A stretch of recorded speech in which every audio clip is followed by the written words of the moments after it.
Ah! Bitcoin. All right, that should be good. We should be able to sync up there.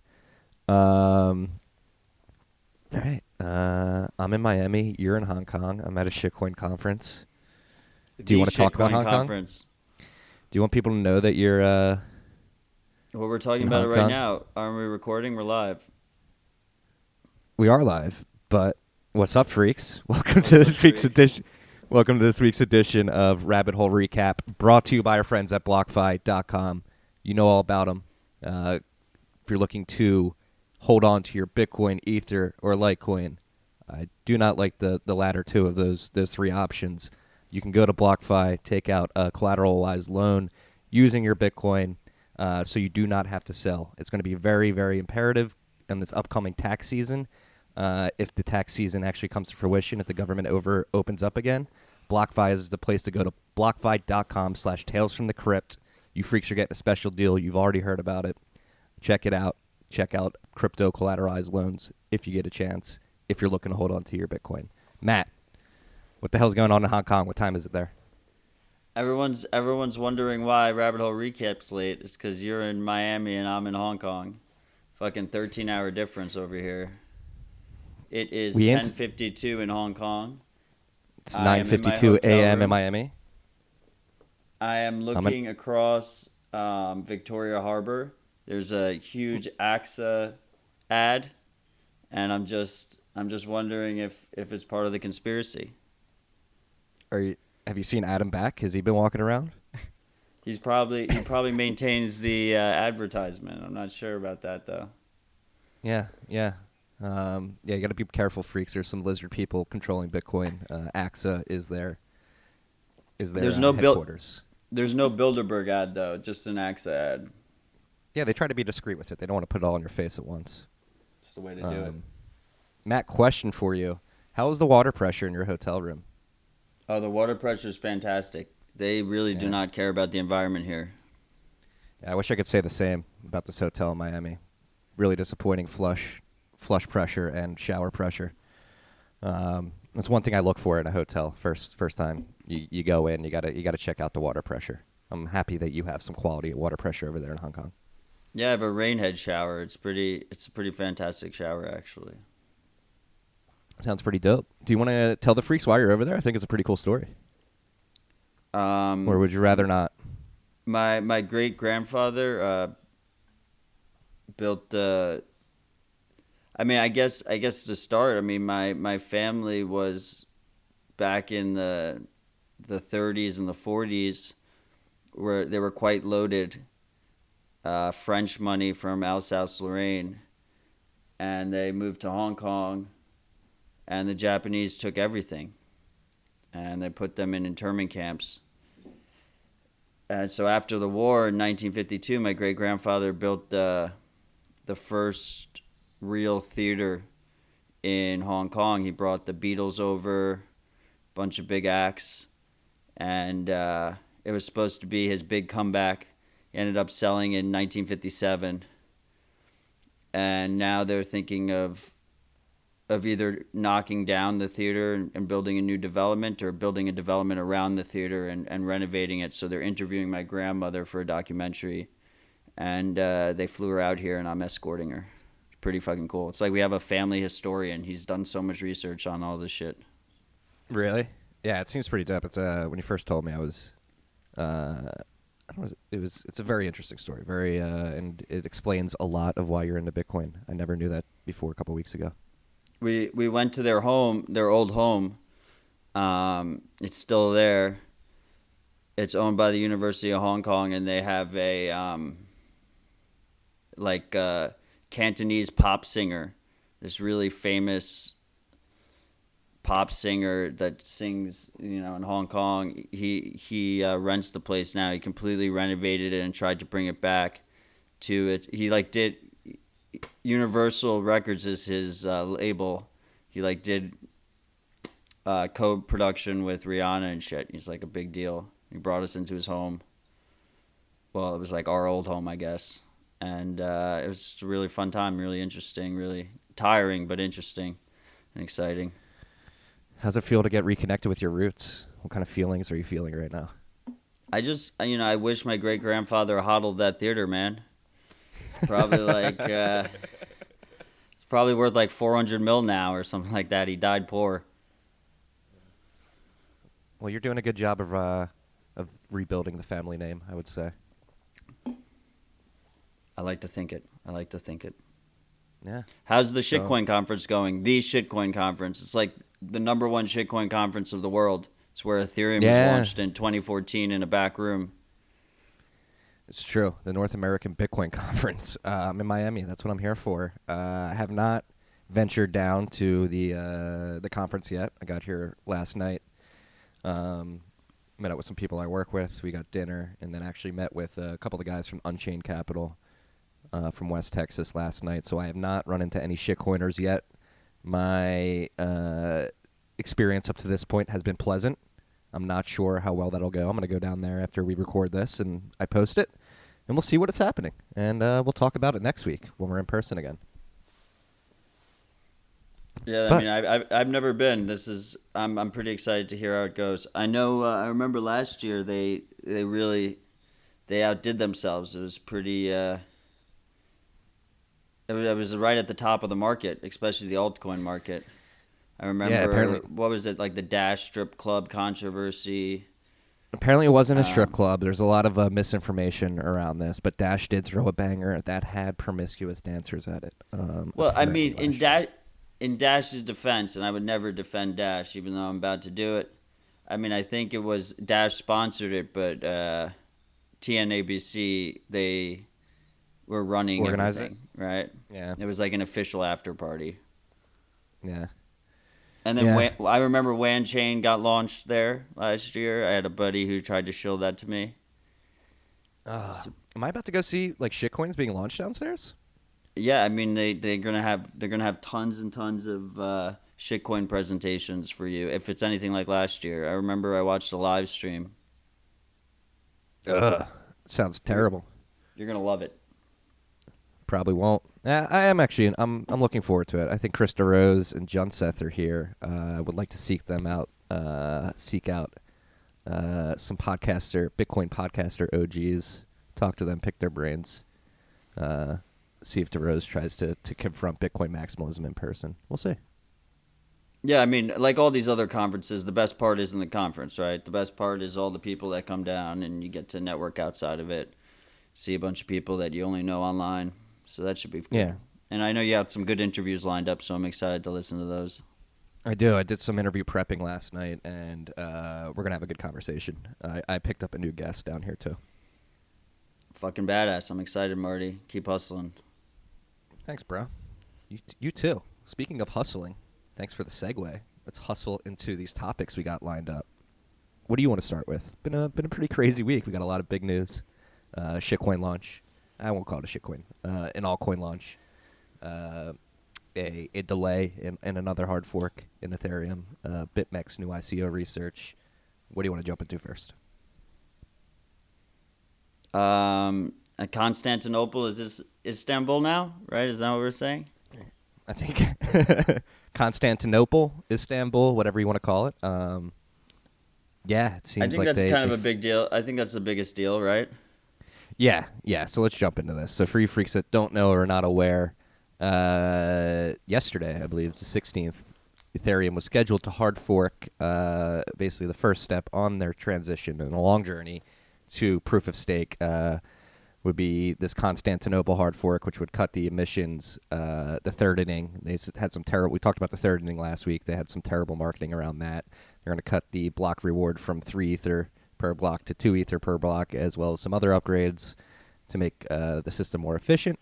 A couple days before the scheduled hard fork, security team found a future potential vulnerability in the forked version of Constantinople. So if they were to fork over to Constantinople, the way Ethereum is structured in the code, specifically with the gas limits and certain types of contracts, an attacker would be able to exploit certain smart contracts on Ethereum in this new version of Ethereum via the Constantinople hard fork. So the security team called it out, and they and within 6 hours they delayed the hard fork, which is I'm curious to see how they did that.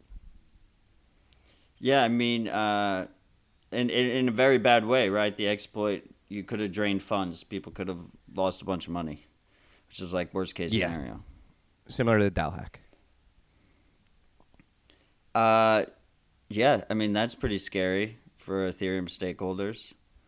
I think it's a great example of why hard forks should be avoided at all costs rather than doing the exact opposite, which is what Ethereum has been doing, which is trying to do as many hard forks as possible, it seems like. I think Monero's got to beat there. What was that? Monero? Yeah, well, Monero's got like that 6-month automatic, let's hard fork every 6 months. Mm-hmm. It's not great either. Same idea. Yeah, I mean, that's I don't know what to say except for the fact that, you know, good for them that they caught that in time. That could have been really bad. As far as people worrying about whether or not all the nodes were going to upgrade before the hard fork or whether all the nodes could downgrade before the hard fork once they found out it was vulnerable, that's not really that much of a problem because their nodes are extremely centralized. So all you have to do is send Infura an email and they'll make sure that it's handled.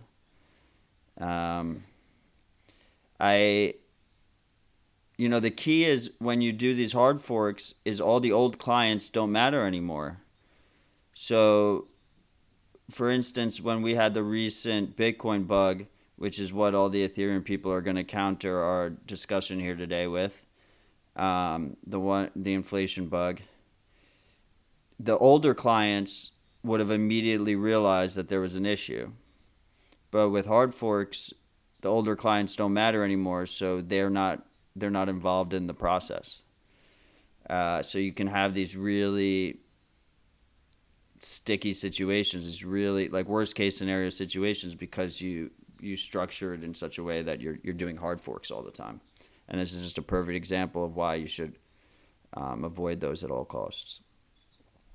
And then we've already discussed multiple times about how you just willy-nilly switching mining rewards and shit is just a horrible idea. Because miners have long-term investments they have to deal with, right? Yeah. No, it's I think it's a harsh lesson in the reality of the nature of these blockchains and the externalities that exist. Like if they were about to hard fork and they didn't even catch that bug until 6 hours before, like imagine what they haven't caught. Like imagine what does exist, like what 0 days exists somewhere else in the code that somebody hasn't got their eyes on. And like, again, who the fuck was the security team, right? No one ever heard of them before. Right? I'd never heard of them. Came out of nowhere. No, I never heard of them either. So like, good thing these guys posted a Medium post on it, right? This wasn't like the core dev consensus or whatever, the 10 guys in a room with Lubin deciding. This was just some randos looked into it and they were like, guys, you missed this. Yeah. So you missed this. Pretty big miss. And then the other thing is you have the difficulty bomb, which is designed to force these hard forks, right? So now the difficulty bomb started ticking, I think. So now they're like, they're like blocks are slower. Yeah, they so forgot to hit snooze again, bro. Well, this was supposed to be the snooze button. So now they're like rushing out a new hard fork. They got to get the hard fork out, right? Like whether or not they do a full Istanbul hard fork or if they do just a snooze button hard fork, they have to do a hard fork. And they put themselves in this situation. They think that's a feature, but it's really a bug. Yeah, and the scheduled new hard fork is next Monday, correct? Yeah, it's coming up. Well, I mean, I guess because of time travel, it's going to happen. Does it happen on Tuesday for me, or does it happen on Sunday? I'm not sure. I'm like so confused with this 13 hours. But it's going to happen. So we'll see how that plays out. That should be interesting. Yeah, and let's jump into like, is Ethereum decentralized? Like, how are they able to make this decision in such haste? How was the network able to coordinate in such a hasty way Like, again, like you're over in Hong Kong. What if you fucking had a fully updated node ready for the Constantinople fork? You fell asleep and woke up after the fork was supposed to happen and realized you were on the wrong chain. Yeah, I mean, it's not like I'm going to bring my node with me to, definitely not an Ethereum node like this. I can't bring Right? that to Hong Kong with me. Yeah, I mean, like we said, Infura just handles that for them. That's that's true. I Hey, think this is a kind of an emperor has no clothes moment. Obviously, it's not very decentralized, if at all. yeah, and I'm a contrarian in the sense, not a contrarian in the sense that I don't like Ethereum or think it's a shittily designed protocol. I'm contrarian in the belief that I don't think it's going to be around as long as people think. Like people think it's going to be around for years. I think these critical mistakes they're making are going to sort of swiftly help people come to the realization that this is not the most advantageous way to build these decentralized protocols. I think I'm giving Ethereum a less than 3-year lifespan into the future. I mean, You heard it here first. it depends what you call dead, right? Like if it Yeah, turns into like a Ripple network that's like pretty centralized, is it dead? the goal of becoming a decentralized world computer run on a proof of stake consensus protocol, I don't think that will ever come to fruition. Well, so this is a good segue. James Prestwich released uh, his ETH 2.0 What to expect when overview, Ethereum is I guess. expecting? Yeah, Incredible great name. Yeah, that's a really good title. Yeah, so let's jump into this. ETH 2.0. If you freaks haven't seen it, we'll put the link in the show notes. James Prestwich works at Suma, correct? Suma 1? Yes. And he's very involved with writing smart contracts on Ethereum and is probably one of the most respected Solidity devs or Ethereum devs in the world. Am I correct in assuming that? I mean, he's definitely one of the most respected Ethereum critics from the Mm-hmm. Ethereum camp themselves, right? Yeah. Yeah, but he's also working on it, so he's not just a critic. He's also got skin in Oh, the game. absolutely. And Yeah. yes. And so he came out with what to expect when Ethereum's expecting, basically laying out their plans to transition to proof stake over what seems to be a 10-year period. And there's a lot of empty holes that need to be filled within that plan. So the only 2 phases they have pretty much fleshed out of a 7-phase rollout, or 1 and 2, correct? And then parts of 3? Yeah, I mean, it's all just crazy, right? Yeah, well, yeah, so the future of Ethereum, like they're creating a whole new token. It's going to be called Beacon ETH. Like you'll be able to get what's called Beth. It's a whole new chain. Yeah, it's a whole new chain. They're completely giving up on the chain that they started with. And so you're basically it might be after the Constantinople hard fork or one of the other planned future ones in the near future, in the next 1 to 2 years, you'll be able to buy what is essentially a call option on the future potential Ethereum network in the form of a Beth token. And like the tokens and the smart contracts don't transfer over easily. Yeah, The the smart contract languages are not the same, but apparently they're trying to make them compatible. It just seems like, again, it's they're trying to figure this out on the go, and I do not think they will be able to figure it out in the long run. I mean, it comes back to the same thing with the Constantinople bug. Like you need everything with these systems should be as simple as possible, right? When you add complexity, you make it way more likely that you'll have bugs in your hard forks. And it seems like their ETH 2.0 plan is trying to add as much complexity as possible rather than try and simplify their already complex bullshit, right? And that's the main issue. Like to simplify the argument is that it's not simple enough. Right? And I don't know. Sometimes I feel like I'm taking crazy pills, man. Like how does anybody have how can anybody put any credence into this project? They have not delivered on any. I don't know. I'm not gonna. Who cares? We I'm don't not even know what the gonna, block reward is going to be in a year. Right? Like, let I alone, know. like, that's why we kind of touched on this last episode a little bit. And I was like, how can we even speculate on what's going to happen with ETH 2.0? We don't even know what's happening with ETH 1.0. So it's just, Right? I mean, investors don't like this. Miners are investors as well. They don't like this. I think stakeholders in general shouldn't like this. And hopefully the market will start to come to terms and realize this. But I we'll don't know, see. man. Are the powers of decentralized finance strong enough to will it into existence?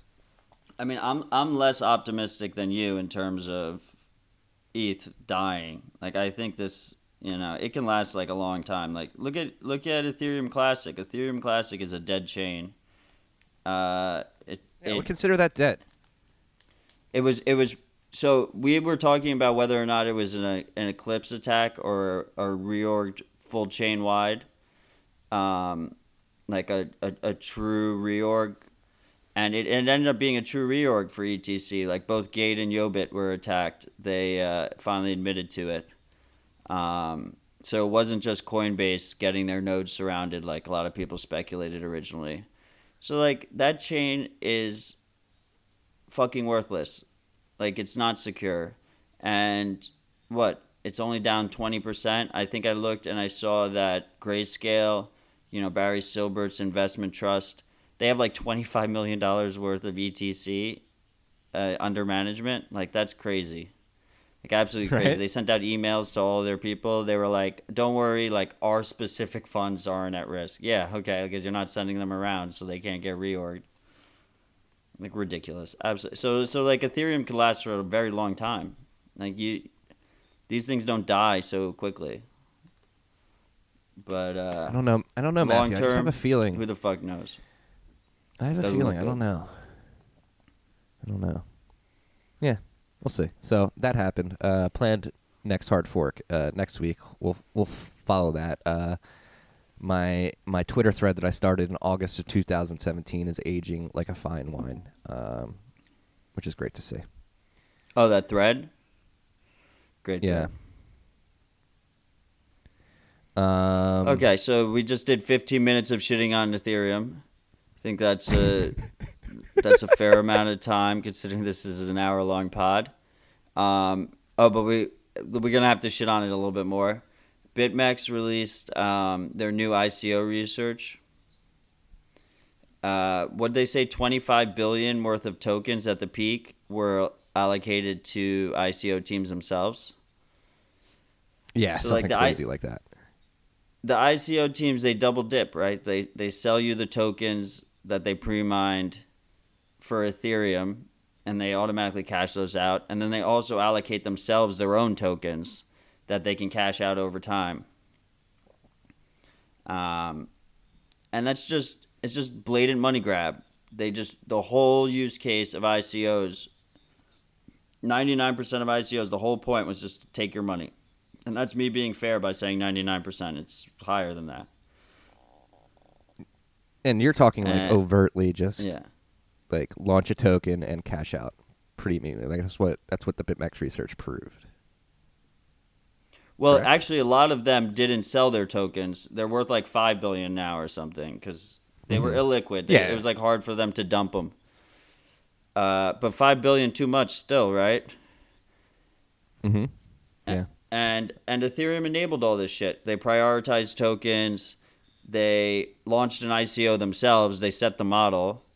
And Vitalik and co. advised and funded a shit ton of these ICOs projects. So, like, this is the house they built. Yeah. And people shouldn't And they're all forget that. Remember that, people. Fucking don't They're very let them proud get of away it, with too. it. Exactly, but they're proud of it. It's crazy. It's like maybe we're wrong. That's what makes me like question. Like people are proud of it. They're excited about it. It seems to me ethically dubious, but I don't know. We're done shitting on it. I mean, let's talk about. You can say all you want about Bitcoiners, but at least we didn't fucking do that. That's like, how can any of them ever talk shit about Bitcoiners when they literally just stole a shit ton of people's money? just with false promises and absolute bullshit. Like, fucking ridiculous, man. It just, people should be mad as hell. It makes me so angry. I mean, I It didn't makes get me. fucking ripped on that because I knew better, but so many people did, and that's a shame. Yeah, it is. It really is, and it will happen again. Just be aware. That's why we do this show, is to help highlight these perceived ethically dubious actions in this space. Again, this is our take. This is my take. This is the rabbit hole recap. This is what we think. I believe it pretty strongly. We'll see how time treats us and the ICO launchers. Speaking of coin launches, though, a lot of scuttlebutt going on crypto Twitter. We had one this week, and it's actually probably a good juxtaposition of the previous topic because some will argue this is like if you were going to launch an altcoin in today's day and age and want it to be seemingly as fair as possible, the way Grin did it is probably the fairest way. But that doesn't mean Grin is legitimate. We'll get into that. Matt, what do you think about the Grin launch? Wait, Grin Launch this week? Yeah, you didn't hear that, dude? It's this has got to be the most hyped launch we've had since Zcash. Everyone's talking about it on Twitter, even so-called, at least people who have been accused of being Bitcoin maxis for a while are all chilling it at this point. Yeah. You know, Yeah, so it's the Bitcoin community is split in half. Let's talk about it. Was the launch fair in your mind? I am very happy about the Grin launch because I think that the whole ICO bullshit that Ethereum created really corrupted the whole space. Before that, all the launches were POW launches without pre-mines. Otherwise, they were labeled a scam. So it's nice to come back to those roots. It's not a panacea. Like, we'll never have the immaculate conception that Bitcoin had. You love talking about the immaculate conception. You know, no one knew Bitcoin was going to have value when it originally launched. So there'll never be a launch as fair as Bitcoin, but it's definitely a huge improvement over the ICO method, right? And it's good to see that we've come back to that. It's true. Yeah, definitely. If you're on a scale from fair to unethical, I think Grin's launch is definitely trending far into the fair launch side of it. But let's get into I wrote about it in the Bent this morning. Shout out me. I'm gonna pat myself on the back. Number 400 went out this morning. Congrats. But yeah, thanks, dude. Appreciate it. But again, every altcoin since Nadecoin has been trying to produce serendipity, the serendipity that Bitcoin was created in, or the serendipitous moment that Bitcoin was created in. And again, I'm going to get poetic and somewhat just romantic here, but I do think there's a romanticism around Bitcoin's launch that cannot be replicated and is essential to the long-term success of decentralized money. Again, I don't call me a Bitcoin maximalist, call me irrational. I do have a sort of romantic relationship with this stuff, and I do think narratives and stories are important, and I just don't think anybody's going to be able to replicate the serendipitous moment that Bitcoin was incepted in. Am I wrong in thinking that, Matt?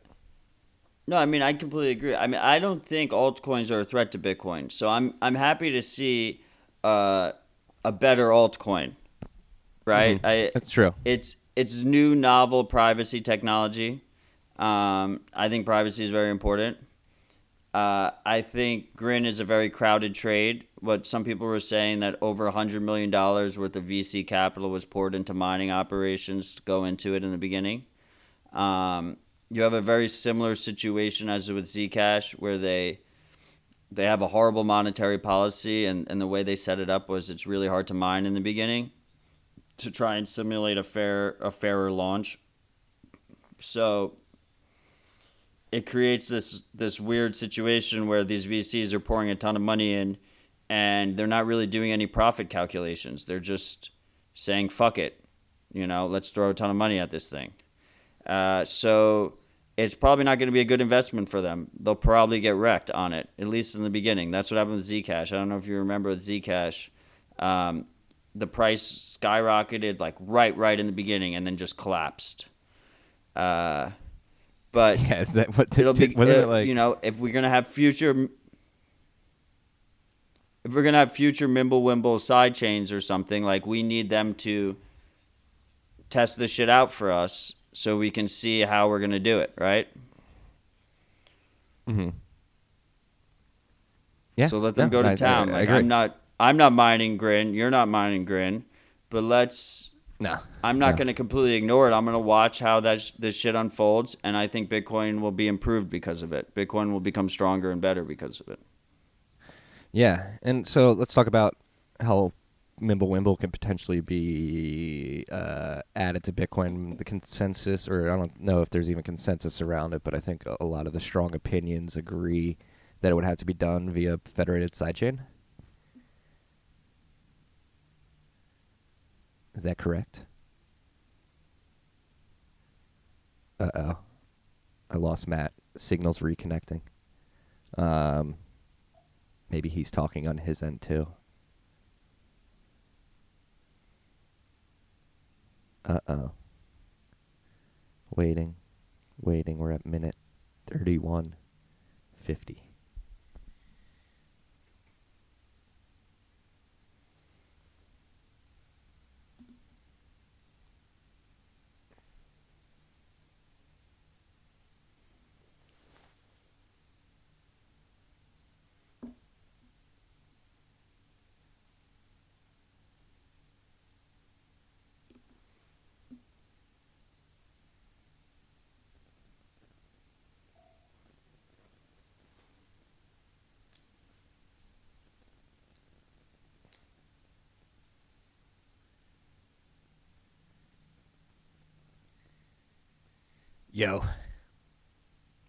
Yo. Are we back?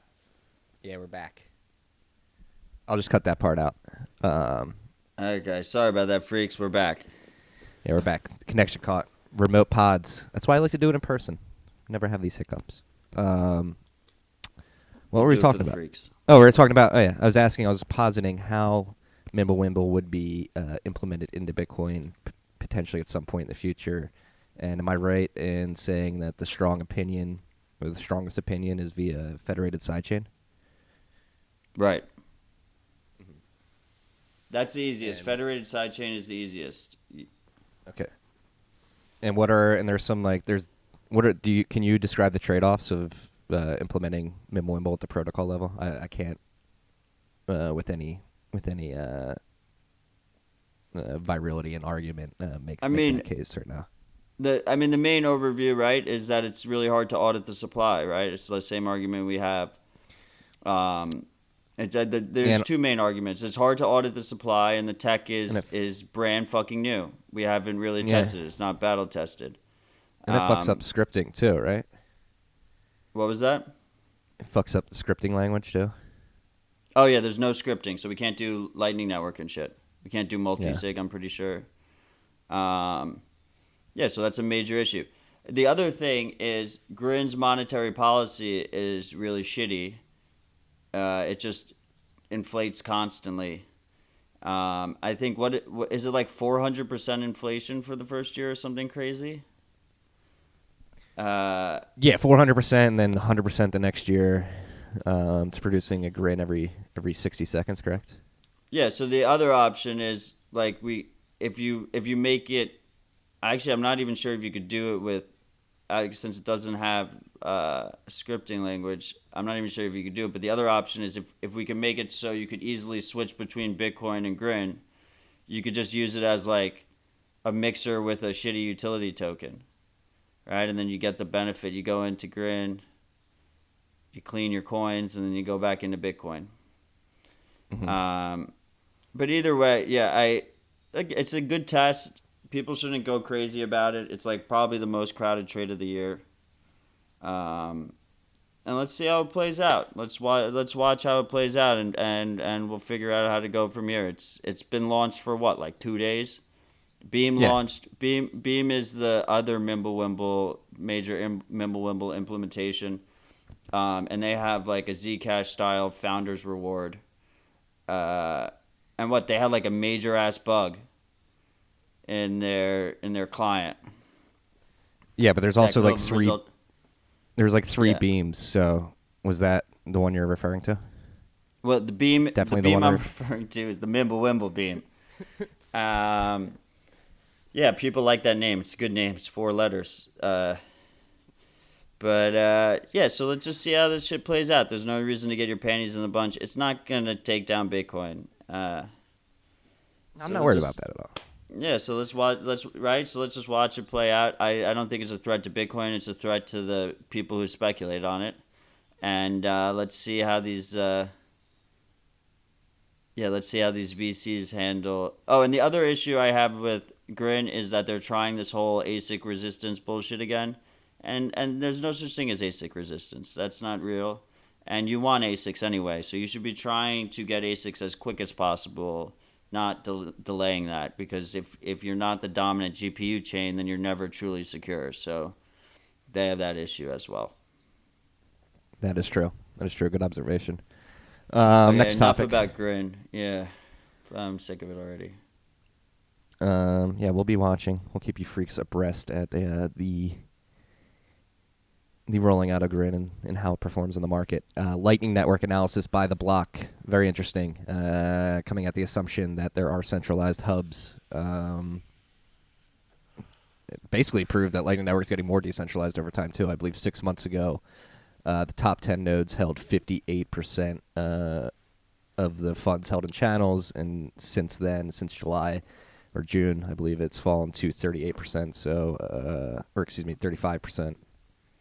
I'm messing up the percentages. I'm in the ballpark in that area. Considerable decrease in the centralization of the top 10 Lightning Network wallets. But there was also other analysis. There's one big channel producer in particular. I forget the name off the top of my head. They're sort of LN dominating. Big. It's lnbig.com. lnbig.com. Which is like an anonymous, like black market type dude. Mm-hmm. Yeah. Which is kind of badass. Yeah. What you put this in the topic list? What in particular did you want to touch on? I mean, of course it's gonna start centralized. Like it's beating all of our expectations. The capacity keeps going up. Yeah, it looks like LN Big has 64% of Lightning Network's capacity. That is not ideal. No one wants, one entity to be, responsible for over half of Lightning Network's capacity. But at the same time, if you asked me a year ago if our capacity was going to be this high, I would have said that probably wouldn't be the case. So it's pretty impressive how fast Lightning Network is growing. And as we have more people, as it becomes easier for people to run their nodes and buy hardware nodes and use Pierre's launcher and run it on their computer, you're going to see this spread out. And this is just the bootstrapping phase.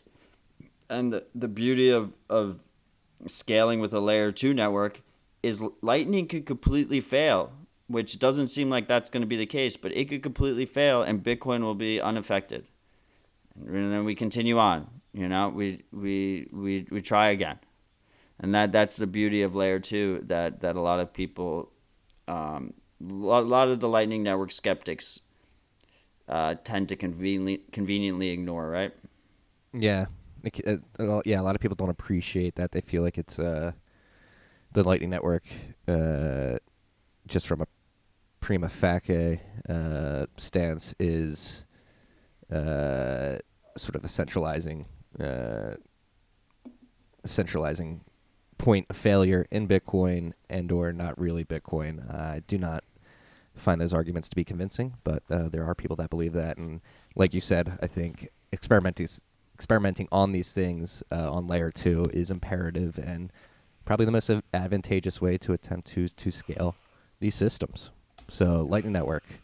If you're not running a node yet, try it. It's been fun. I've been having a lot of fun using the Lightning Network, spending it, using it. A lot of fun on Satoshi's Place. With the Casa node. Yeah, with the Casa node. So the Casa node makes it easy. I think Pierre's launcher has gotten way easier to use if you just want to use your regular computer. Yeah. The team at Noddle sent us their node. We're going to test it out when I get back from Hong Kong, you get back from Miami. Give you guys a full walkthrough on that, so it's getting easier. And like I said, like the whole point of layer 2 is that we can just go to town here, and if we fuck up, it doesn't fuck up Bitcoin. That's the whole point. So we just keep building and we see where it takes us. But this has been extremely impressive growth. The excitement around Lightning has beaten all of my expectations. Wouldn't you agree? Yes, completely. I didn't think it was going to happen this fast. Rain Dog Dance, shout out Rain Dog Dance on Twitter. He just posted a thread. He took a screenshot of the Lightning Network node topology like 6 hours into the network. I just retweeted it, so if you freaks go to my page, you'll find it. What was it? The oldest screenshot I have, 17th January 2018. So a year to the date. There was 19 nodes, 28 channels. Capacity was 11,302,000 satoshis, or 0.113 Bitcoin. So that's a year ago. I'm looking at it now. The current state. So now there's 2,727 nodes. Though some sites are showing more than 5,000 nodes already. There's 20,443 channels, and capacity is at 52,273,000,000 satoshis, or 522.73 BTC.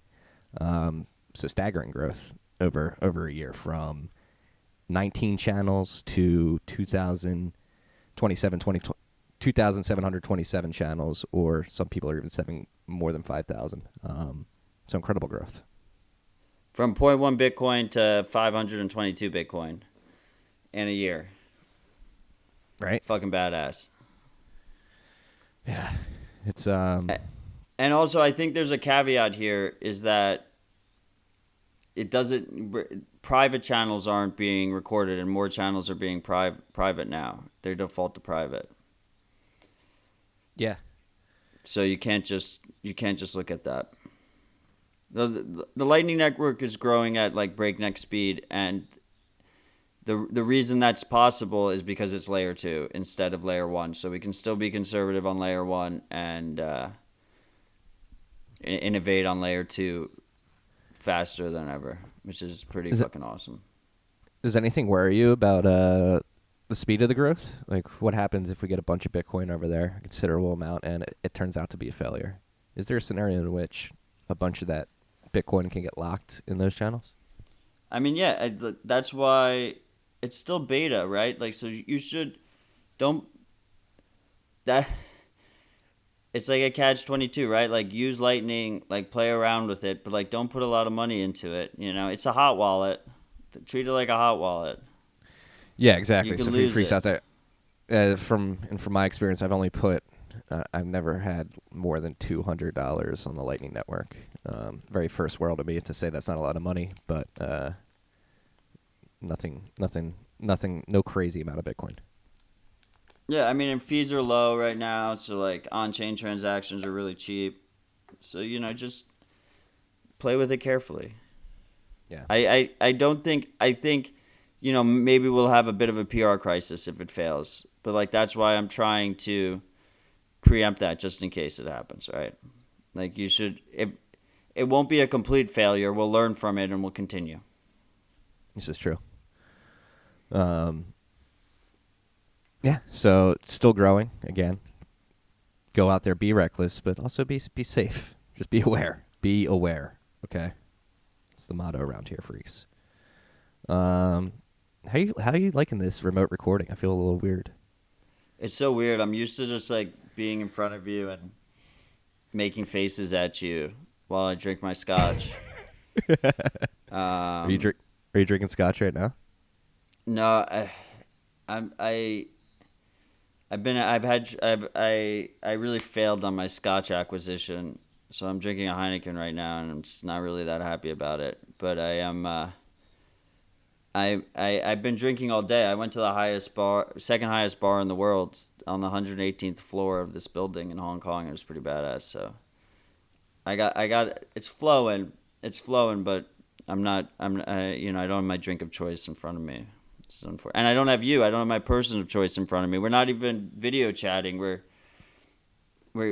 doing voice chat because we're trying to get through the Chinese. Yeah. We had some technical difficulties trying to set up the face-to-face video chat. Very suspicious. Very suspicious. We had to do some hacking to make this episode happen. And yeah, it is a little awkward. That's why on this in Tales from the Crypt and Rabbit Hole Recap, I think the personal connection of sitting across from somebody is important for the conversation. Not that this conversation's not enjoyable. Putin Bitcoin rumor. Is Russia going to buy all the Bitcoin, Matt? I mean, Putin probably has Bitcoin. Like, I would be surprised if he didn't have Bitcoin, right? But you're not going to hear about it in the news. He's not going to tell the world he's buying Bitcoin. That'd be fucking stupid.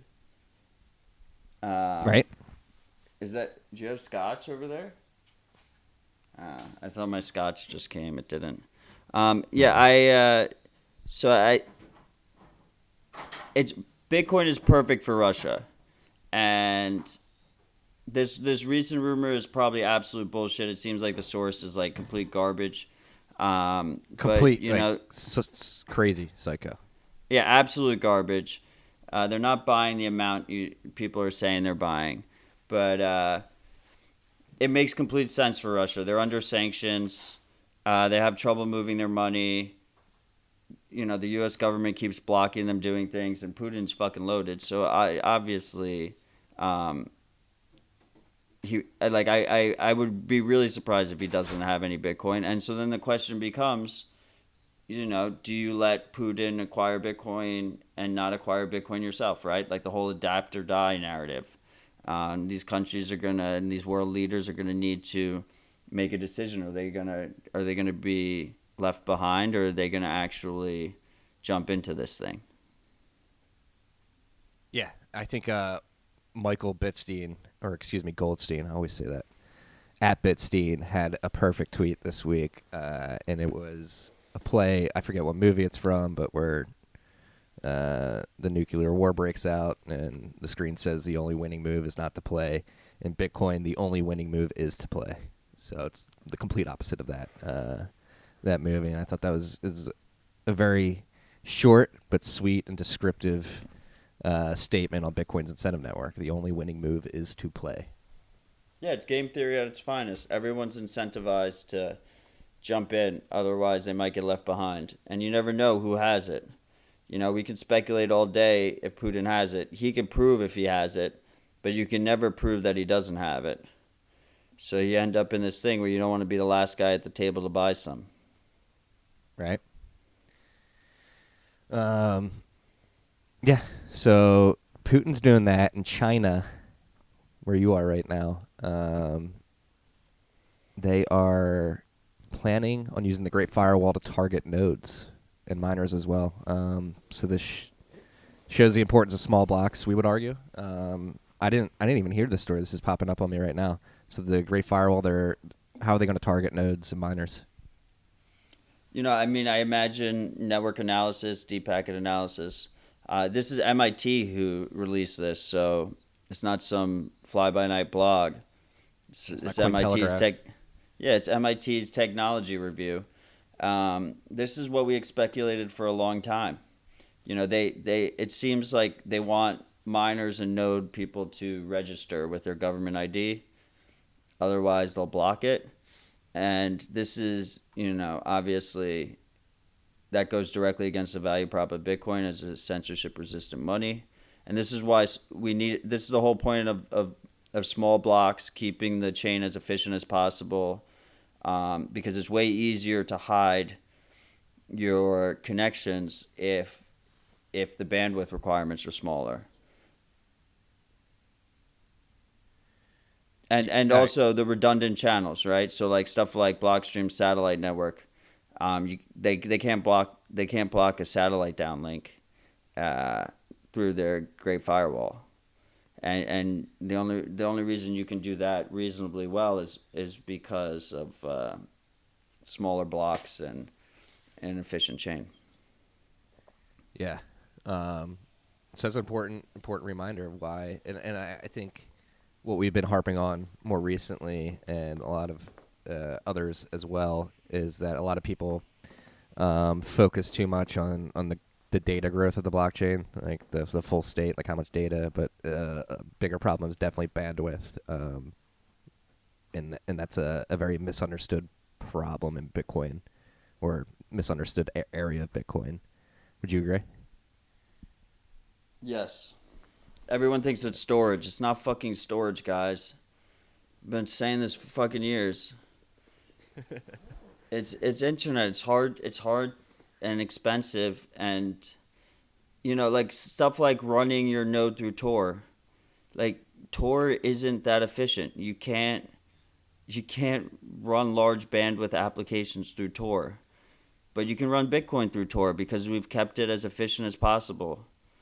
And it's super underrated, and if you don't plan ahead, then it becomes very, very easy to block these things if they decide to, right? And you don't want to be asking for, You a don't have to pardon. ask for forgiveness. Yeah.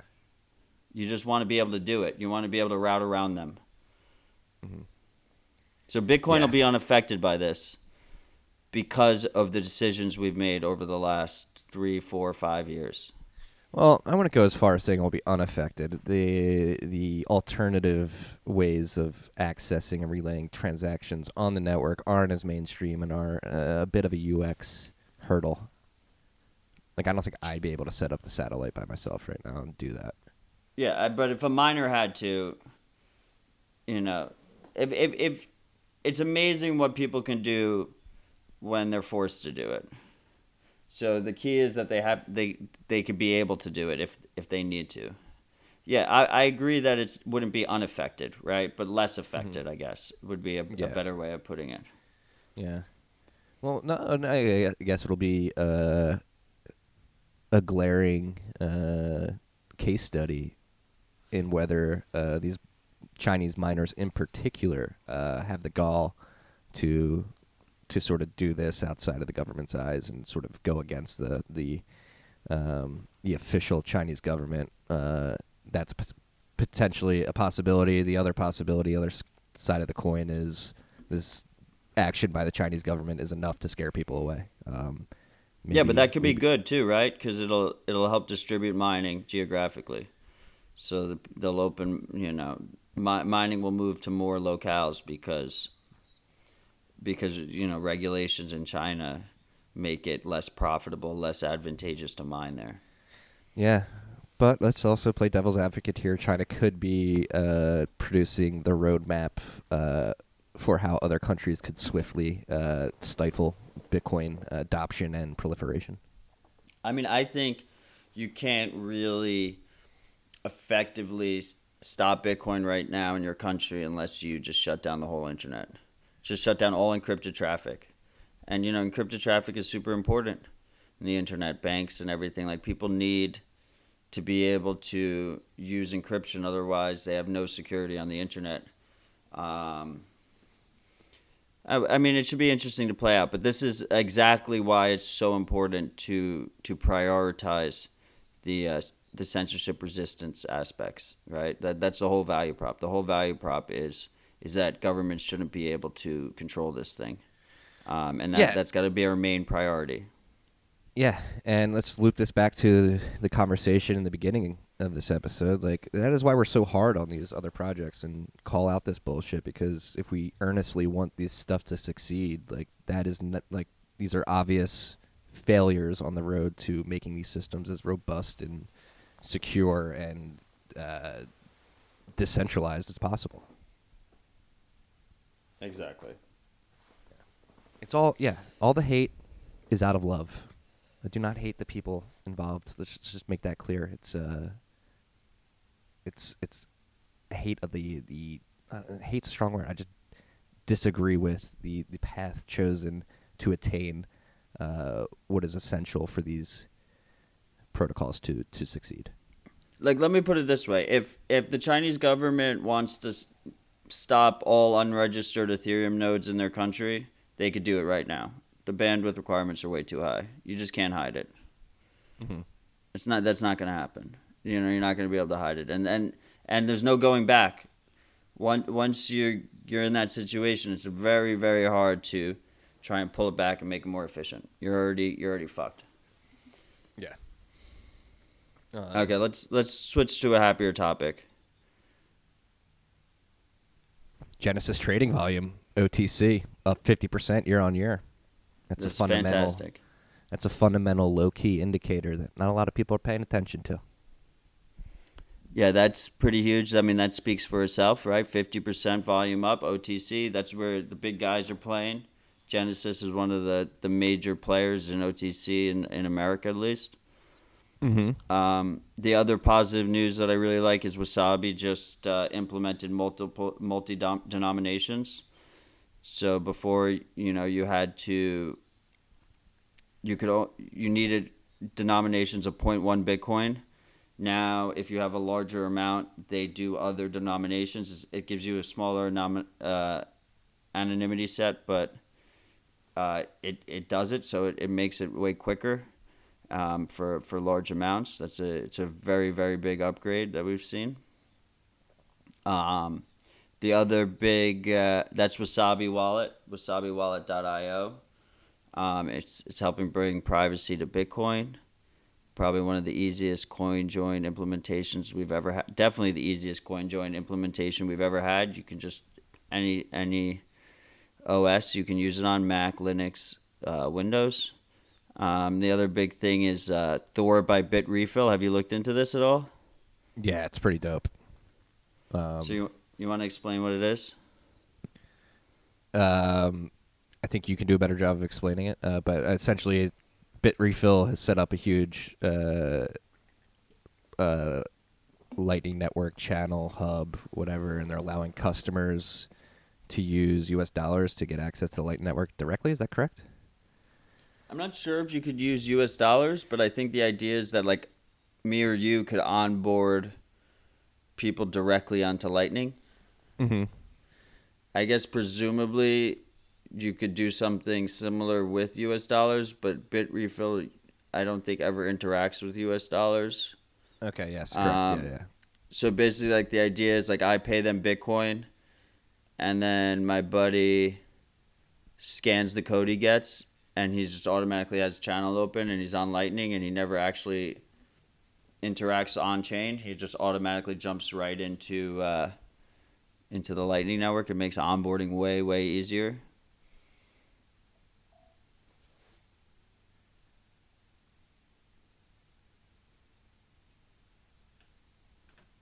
And we're back. I lost Marty again.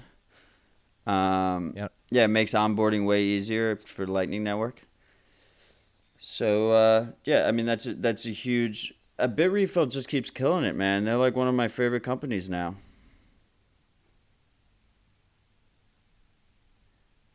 Sorry, I lost you there. Can you repeat that last part? Yeah, I mean, I was just saying, I lost Marty for a second there. This remote thing is really killing me. But at least we're recording locally, so hopefully you'll hear us nice and well afterwards. I just think Bitrefill is like one of my favorite companies right now. They're just fucking killing it. Yeah, no, true to the ethos, building dope products, putting their head down, getting shit done. So it's, great to see. Thor's a really cool thing. Check it out if you get the chance. If you want to onboard somebody directly on the Lightning and be reckless in that fashion, Bitrefill has made that possible. So we're seeing innovation just pop up out of nowhere. And, like, specifically, like, it works with mobile wallets really well. So, like, yes. So the person you onboard, they just need the app on their phone. They just scan it, scan the code, and they're in the Lightning Network. Bang, bang. They're there. Yeah. Shout out John Carvalho, who led that initiative at Bitrefill, I believe. I think he announced that he joined their team, and that was the first product that he rolled out with them. Yeah, they're fucking badass. I'm just super impressed. Yeah, at Bitcoin Airlog on Twitter, if you want to give him a follow. That's all the topics I have on the list, or I'm seeing at least. What do you want to riff on right now, dude? Are you tired? How late is it there now? Did I lose you again? I said that's all the topics we have today. I lost you but what do you want to riff on as we end this episode? This is so frustrating, Marty. So should we wrap this up because it's so frustrating? Yeah. Baakt got delayed. They're blaming the government shutdown. We've told you over and over again, don't hold your breath on this. We've been waiting for these kind of things forever. It'll come when it comes. Until then, we accumulate and get them before them.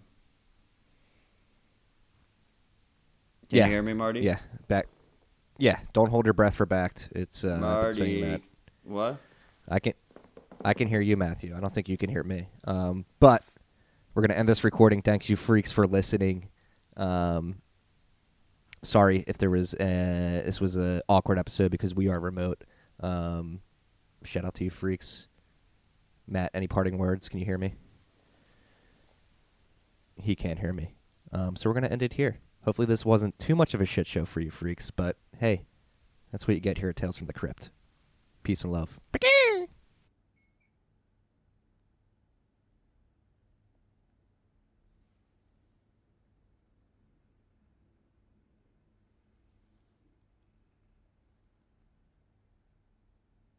Can you hear me?